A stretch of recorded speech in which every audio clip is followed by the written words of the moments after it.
Yeah, mina ngizafuna ukukhuluma lama-stakeholders labazali kakhulu. Kunzima ukuthi uncedise umuntu ongamzwisisiyo.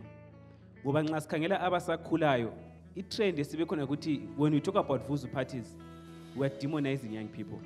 Asizame ukubazwisisa.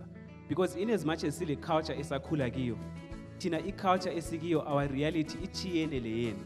Unless and until you understand umntanakho, kuba nzima ukuthi umncedise. So kule slogan esisebenzayo nxa siyenza into ze development ethi khona leave no one behind. In as much as silesifiso esilazo ebantwaneni, let's also understand ukuthi young people are not a homogeneous group. Bachiyene, balama needs achiyeneyo.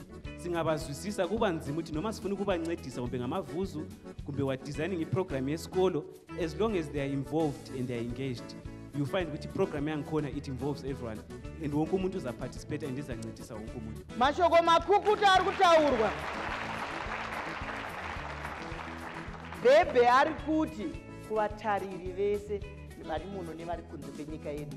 Ngatiisei hasha dzedu pasi, ngatiteererei vana, ngativanzwisise, nekuti dzimwe nguva tinokurumidza kushatirwa kuti watichi uri kuenda kupi wazodini.